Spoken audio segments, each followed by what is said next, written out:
Hello नमस्कार दोस्तों, स्वागत है आप सभी का आईटीआई के कमलेश विश्वकर्मा यूट्यूब चैनल पे। जैसा कि फ्रेंड्स यहाँ पर मैं आईटीआई छात्रों का इलेक्ट्रीशियन थ्योरी का वेरी मोस्ट इंपॉर्टेंट क्वेश्चन आपको बताने वाला हूँ। और यहाँ पर आप लोगों का ITI first year second year के लिए वेरी मोस्ट इंपॉर्टेंट क्वेश्चन है। तो फाइनली आप सभी को वीडियो कंप्लीट देखें तभी आप लोगों को क्वेश्चन मालूम हो पाएंगे, क्योंकि आपके सीबीटी एग्जाम में ऐसे ही क्वेश्चन आ रहे हैं और आप लोगों के एग्जाम में भी ऐसे ही क्वेश्चन आएगा। तो आप लोग क्वेश्चन को एकदम रट जाइएगा। तो यहाँ पर आप लोग चैनल पर नए हैं, अभी तक सब्सक्राइब नहीं किए हुए हमारे चैनल को, तो आप लोग सब्सक्राइब कर ले। आपको नीचे एक लाल बटन दिख रहा है सब्सक्राइब वाला, उसको दबा लेना और बेल आइकन को ऑल पे प्रेस करना है। और आप तक आईटीआई की डेली क्लास और आईटीआई की अपडेट्स आपको सबसे पहले मिलती रहेगी। तो भाई वीडियो को स्टार्ट करते हैं। और इस वीडियो को मेरे दोस्तों के पास शेयर भी कर दीजिएगा व्हाट्सएप, फेसबुक, इंस्टाग्राम ग्रुप में। तो यहाँ पर देखिए आपका फर्स्ट क्वेश्चन दिया गया यहाँ पर एमसीबी, ठीक है। एमसीबी का पूरा नाम क्या है, ठीक है।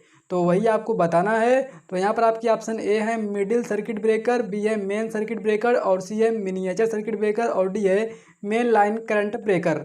तो फ्रेंड्स आप लोग इसका फटाफट आंसर मार दीजिए। तो यहाँ पर आप लोगों का जो एमसीबी का पूरा नाम होता है वो आपका मिनिएचर सर्किट ब्रेकर होता है। तो आपका जो एमसीबी है वो सर्किट को ब्रेक करता है। तो यहाँ पर देखिए आप लोगों का जो एमसीबी का पूरा नाम है, यहाँ पर आपका C option miniature circuit breaker. जितने भी छात्र यहाँ पर सी ऑप्शन मारे हैं बिल्कुल राइट आंसर है मिनिएचर सर्किट ब्रेकर। अब यहाँ पर देखिए आपका दूसरा क्वेश्चन दिया गया है विद्युत ऊर्जा की इकाई क्या है। तो आपकी ऑप्शन ए है वाट, बी है किलोवाट घंटा, और सी है किलोवाट, और डी है जूल। तो आप लोग सामने ये आंसर दिख रहा है, तो आप लोग इसका फटाफट आंसर मार दीजिए पहले। जितने भी छात्र यहाँ पर आईटीआई फर्स्ट ईयर या सेकेंड ईयर एग्जाम देने वाले हैं इलेक्ट्रीशियन थ्योरी का, तो आप लोग इसका फटाफट आंसर मारिए, बिल्कुल राइट आंसर मार रहे हैं। तो यहाँ पर आपका जो विद्युत ऊर्जा की इकाई होती है वो आप लोग यहाँ पर देख पा रहे हैं। जितने भी छात्र यहाँ पर डी मारे हैं बिल्कुल राइट आंसर मारे हैं, जूल, ठीक है। डी ऑप्शन बिल्कुल राइट आंसर है।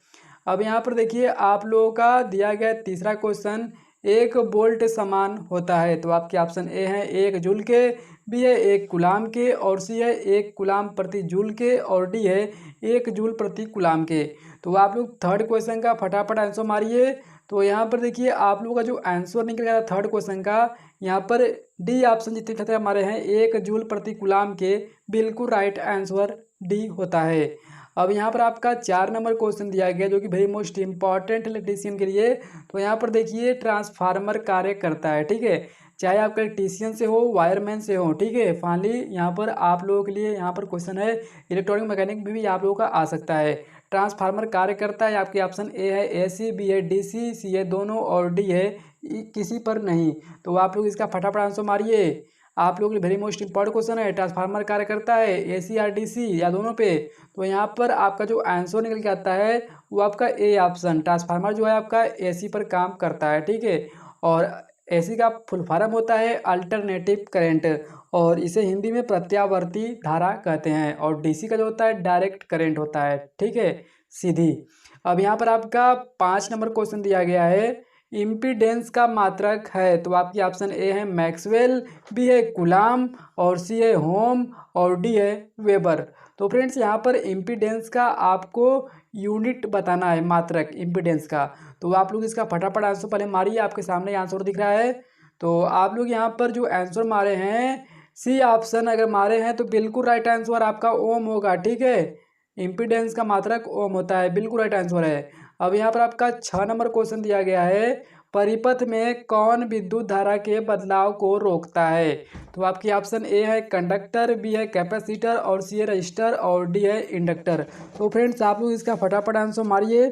तो यहाँ पर जितने भी छात्र आंसर मारे हैं छठवें क्वेश्चन का बिल्कुल राइट आंसर मारे हैं सी रजिस्टर पर, ठीक है। यहाँ पर जो आपका परिपथ में कौन सी युक्ति धारा को बदलाव को रोकता है, तो आपका वो रजिस्टर रोकता है। रजिस्टर को यहाँ पर रेजिस्टेंस कहते हैं, जो कि प्रतिरोध का काम करता है। हिंदी में रजिस्टर को प्रतिरोध कहते हैं।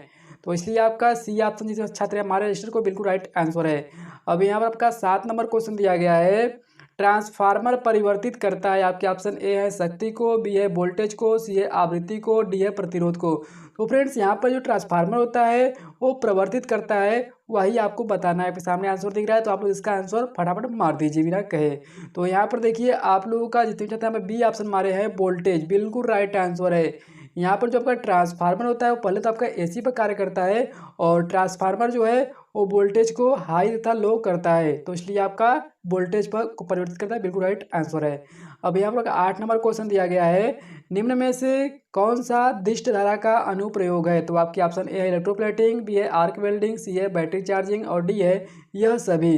तो फ्रेंड्स आपके सामने आंसर दिख रहे हैं, तो आप लोग इसका फटाफट आंसर मारिए। तो आपका यहाँ पर दिष्ट धारा का प्रयोग किसमें किया था वही आपको बताना है। तो यहाँ पर इलेक्ट्रोप्लेटिंग में किया था, आर्क वेल्डिंग में भी, बैटरी चार्जिंग में। तो यहाँ पर आपका जो डी ऑप्शन है यह सभी बिल्कुल राइट आंसर डी होता है। अब यहाँ पर आपका दिया गया है 9 नंबर क्वेश्चन, सोल्डरिंग आयरन का एलिमेंट होता है? तो आपके ऑप्शन ए है तांबा, बी है जस्ता, सी है यूरेका और डी है नाइक्रोम। तो फ्रेंड्स यहाँ पर जो आपका सोल्डरिंग आयरन का एलिमेंट पूछा है वही आपको बताना है। तो यहाँ पर जो सोल्डरिंग आयरन का एलिमेंट होता है वो आपका नाइक्रोम का होता है, क्योंकि आपका हीटिंग के लिए जो प्रयोग होता है वो नाइक्रोम का तार ही प्रयोग किया जाता है, इसलिए आपका यहाँ पर नाइक्रोम हीटिंग के लिए होता है। डी ऑप्शन बिल्कुल राइट आंसर है। अब यहाँ पर आपका वेरी मोस्ट इंपॉर्टेंट क्वेश्चन है, सोल्डरिंग आयरन का बिट किस धातु की बनी होती है? तो आपके ऑप्शन ए है तांबा, बी है नाइक्रोम, सी है कार्बन, डी है यूरेका।